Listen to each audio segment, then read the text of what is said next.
Thanks for checking out this haul video. So, you know what time it is? It's time for more Vinegar Syndrome. But there's also one other title in here that's actually from Severin Films.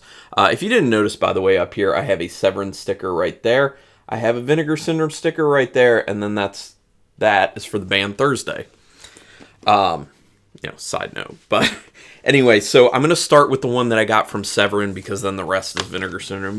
Compartmentalize things. Keep it organized to some degree. So this is one that I ended up picking up because it's a movie I saw some time ago on Shudder, and I really enjoyed it. It was a lot of fun. It's not on there anymore, unfortunately. It's by Brian Trenchard Smith, who is Quentin Tarantino's favorite director, supposedly. He's done a lot of movies. You can look into it. And it is the film Turkey Shoot. This one is a lot of fun. It's not horror, but when I read the back, you'll understand why it's a good time. Really took me by surprise. Kind of watched it as like a blind watch. And I just had a good time with it. Also, ended up picking it up finally. It had been on my list to get for some time, and I got it because they were discounting a bunch of Blu-rays on their site, and this was on discount for $8. So I bought one for me, and I bought one for my buddy Rich. So Rich, if you're watching this, I have your Turkey Shoot. It's coming your way. He also loved it. All right, here we go. In a totalitarian near future, defiant citizens are labeled deviants and sentenced to brutal behavior modification camps. But when new prisoners Anders and Walters are chosen as human prey for rich people to hunt, they are thrust into a nightmare of depravity, dismemberment, cleaved skulls, exploding heads, lesbians with crossbows, the insane hungers of a deformed cannibal circus freak, and more. It's a lot of fun. It's ridiculous. Has Steve Railsback in it, if you like him. Also has, Olivia Hussey. Which, shout out to Uncle Pete. I know that's his big crush. One of his big crushes. So yeah, Turkey Shoot, very awesome. Highly recommend picking it up. Also, yeah, nothing special to show here. Severin gets vastly outdone, packaging-wise, by Vinegar Syndrome. Alright, so let's get into the Vinegar Syndrome. The first one I'm going to show you is one of those kind of bottom-loading ones. That is Whatever It Takes. This is one of the films with Don the Dragon Wilson, which they have a few through Vinegar Syndrome. Also has Fred Williamson, who's also fun to see, and Andrew Dice Clay. Now, one of the interesting things about this movie in particular, because I have already seen this one, plus I already watched the special features on it, is that it, supposedly, the script was originally just kind of like an action script. And then Don the Dragon Wilson got involved, and he added the martial arts to it. And then they pulled in Andrew Dice Clay, and then he added the comedy, because there was no comedy to it.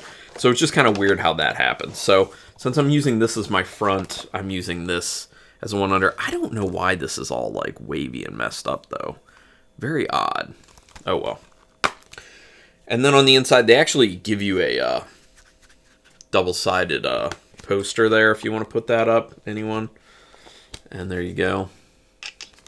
Good times. All right, let's read Whatever It Takes. Neil is a DEA agent on the brink of suicide after a mistake while undercover leads to a accidental death of a young girl. In order to help Neil, his partner Dave agrees for the two of them to go back undercover on a federal case involving the distribution of a new highly addictive steroid that is having grave consequences for its users. Once undercover, Neil finds himself immersed in the bodybuilding culture and soon falls for his new personal trainer, Marla. The stakes get higher as Neil moves deeper undercover and sets his sights on taking down the leader of the drug-dealing ring, the charismatic and ruthless Paulie Solano. That's Fred, why am I blanking on his name? Williamson. Jeez. One of those days, you guys. One of those days. But yeah, this one's a lot of fun. Really had a good time with it. It is one of those so bad it's good movies. And obviously, since it's Vinegar Syndrome, there are good special features on there. So the next one is one that I have not seen before. It's a kind of an infamous type film and has been highly recommended to me, and that is Thriller. This is just a slipcover version. I know they put out like a box version that was more expensive, but I got the slipcover version, so there you go. Christina Lindbergh. Looking good. First they took her speech, then her sight. When they were finished, she used what was left of her for her own frightening kind of revenge, banned by Swedish censorship. So on the inside, since I'm using this as the cover, as the front, I just switched it to that for the inside. Or left it at that, I don't know. And then it's got 3 discs. Pew pew. Why can I not flip it? Looking good. Let's read about Thriller. Rendered mute after being assaulted as a... There's another word in there, but YouTube doesn't like it. Rendered mute after being assaulted as a youth, Madeline lives an isolated existence in her parents' farmhouse. Missing the bus on her way to town one day, Madeline accepts a lift from a wealthy and charming stranger named Tony.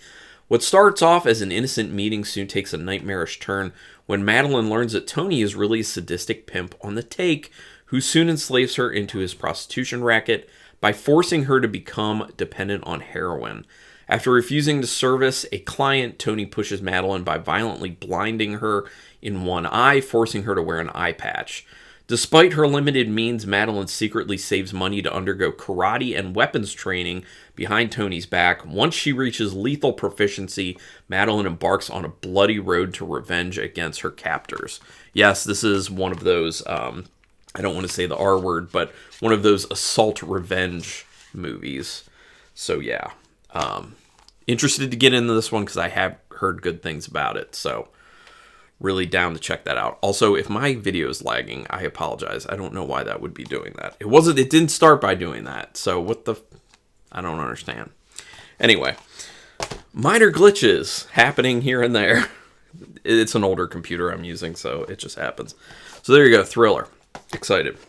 The next one is a double feature one. This is Blood Theater and The Visitants. Both of those on there. These were done by the same guy who did Bloodsuckers from Outer Space.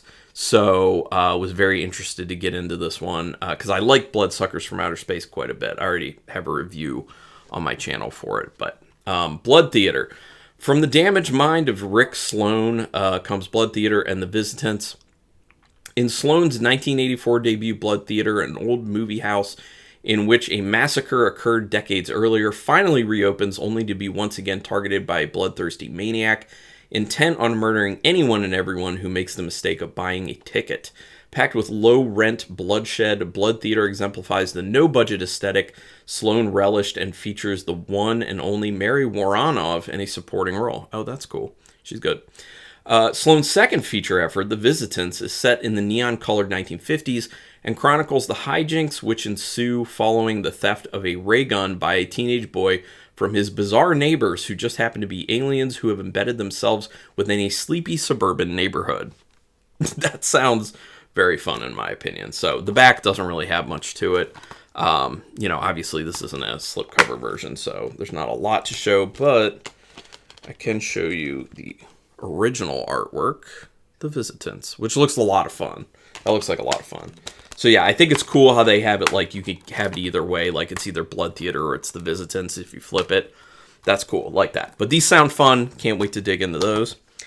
Then we have another one, The Caller, with Malcolm McDowell in it. Heard this is a good one from some people, so I'm excited to get to that. The back doesn't really have much of anything. I'll show you the inside now. What the original artwork was.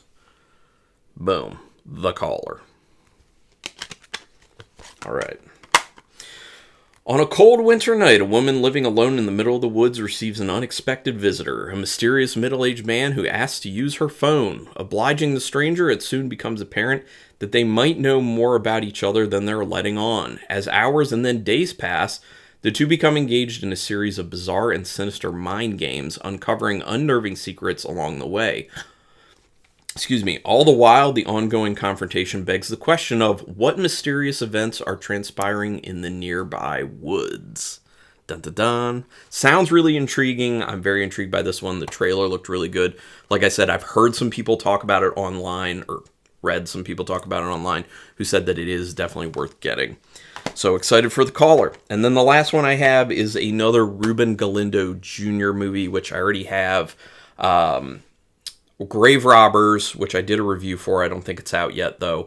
I have Dope Panic. I've already watched that, but I haven't reviewed it yet, but I will. And this is Cemetery of Terror. And I also have the Demon Rat coming in at some point, because that's another one that they were releasing. Cemetery of Terror. Again, you know, just like the one for Grave Robbers, I don't really like the cover so much. It's not great. And then there's not much on the back. And on the inside, what does... I kind of like the original better. That's kind of more fun. Let me know what you think. All right, let's read about this one. Cemetery of Terror. It's Halloween night and a group of bored teenagers decide to pull a ghastly prank as a means of getting lucky. Stealing a corpse from the local morgue and taking it to a nearby cemetery where they perform a satanic ritual in an attempt to bring it back to life. Unfortunately, they happen to choose the body of a savage serial killer who has just been shot dead by police, ending a recent spate of satanically influenced murders. Unwittingly reviving the bloodthirsty sadist to the realm of the undead, the group of fun-seeking youngsters risk becoming dinner for the devil-worshipping zombie, with only occult expert Dr. Carlin able to try and put an end to the madness. And apparently, Dr. Carlin is played by Hugo Stiglitz, for anyone who knows who he is, which apparently there are some of his films, at least one of them, that are going to be released by Vinegar Syndrome. They teased it at one point because they put out a photo of Stiglitz waiting to be interviewed for special features. So if you're into that, got something to look forward to. But yeah, Cemetery of Terror sounds like a lot of fun. Had a decent time with Grave Robbers, had a decent time with Don't Panic. So excited to get into this. And then the Demon Rat, whenever that one shows up. So that's it. Those are all my pickups. Go ahead and let me know what you think I should prioritize out of what I got. Also, as usual, tell me what you're excited about that you got recently. Not just Vinegar Syndrome, but anything you got. Even if it's not movies, you know, anything kind of horror related or even not horror related. If you're just excited, let's talk about it. But thank you so much for taking your time to watch this. Do me a favor and hit subscribe to the channel if you haven't already. Hit the notification bell button, then you'll know how many or when I'm putting up new videos. And thank you so much. Until next time, keep it brutal.